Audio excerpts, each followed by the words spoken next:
it's time to go camping again.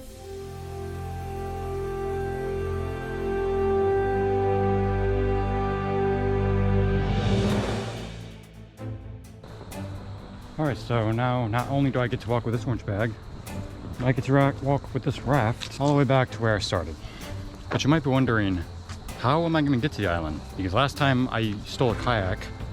This time, I don't have that kayak anymore. It's not in the same spot I put it in where I left it. But the thing is, the water is very shallow right now. So I'm hoping, I haven't even tested this out yet, but I'm hoping I can just walk right to the island and the water won't go over my waist.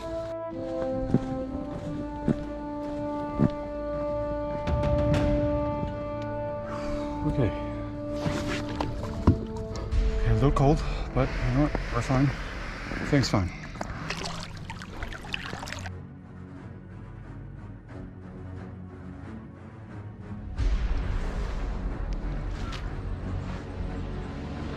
Alright, so the good news is I'm on the island.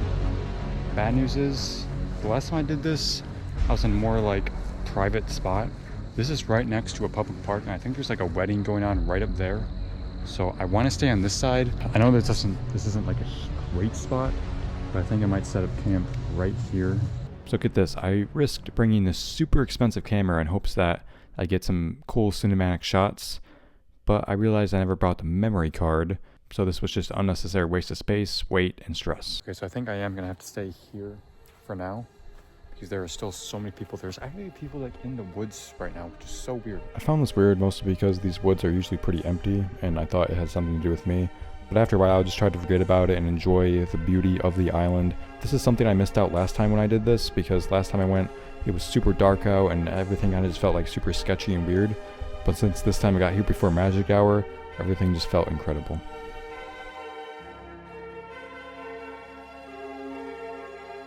It's very rare that I ever get to watch a full moonrise. I don't know if you can still see that, but that light is still down there and it's moving. It's freaking me out. I mean, it's still all the way down there. And I doubt they know I'm out here, but still, it's just, what are they doing?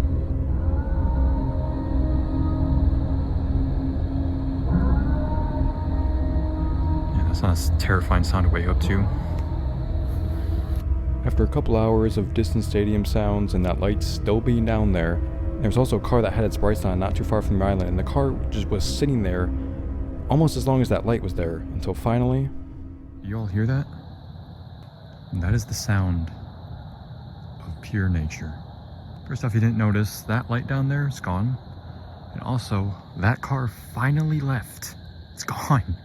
I mean, like, this is what I'm talking about right here. I mean I'm just chilling on an island with no one around. I have all this to myself, which is insane. Look at that. Like that is so cool to me. I don't know why, it's just so cool.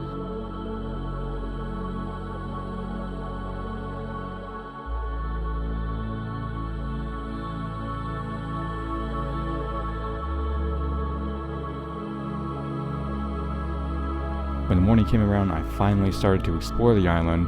The only notable thing I saw was a random laundry basket. Well, we did it again. Another island, another night. I feel like I did actually fall into deep sleep because I was dreaming. But at the same time, I woke up around 3, 4, and 5, so I guess I can't really call it deep sleep. I was so cold. And it freaked me out because the only way to get off this island is to get in the water. And I literally could not feel my feet, and the last thing I wanted to do was get in the water, so I was kind of stuck here no matter what. The main reason I wanted to do this again is, one is just, it's a beautiful location, so when I woke up, I knew I would be surrounded by just an amazing sunrise. Second is, it's always good to get out of your comfort zone. I still struggle with that. I always say I do these challenges to get out of my comfort zone, but I still struggle a lot with it just in regular life. And then the third, I just want to try to defeat the fear of the unknown, because the unknown is very terrifying. And when I was coming up here yesterday, I really didn't know what to expect.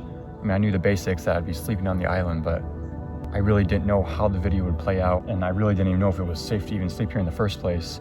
But instead of using that as excuses to just not do it, I just walked into the unknown and did it anyways, to try to just eliminate that fear. Because one of my biggest fears is just the unknown. So I feel like if I practice going into the unknown more, it won't be that big of a deal in real life. And I mean, honestly, I mean, just look at this. Like, I literally just woke up in this. It's incredible. So after that monologue, I zoned out and forgot the camera was even still recording, and I have about 5 minutes of me just sitting here doing nothing. But I eventually started to pack up, and I knew I was going to have to wash all these clothes, so I really didn't even care. I just walked across the river fully clothed because I just didn't feel like taking them off.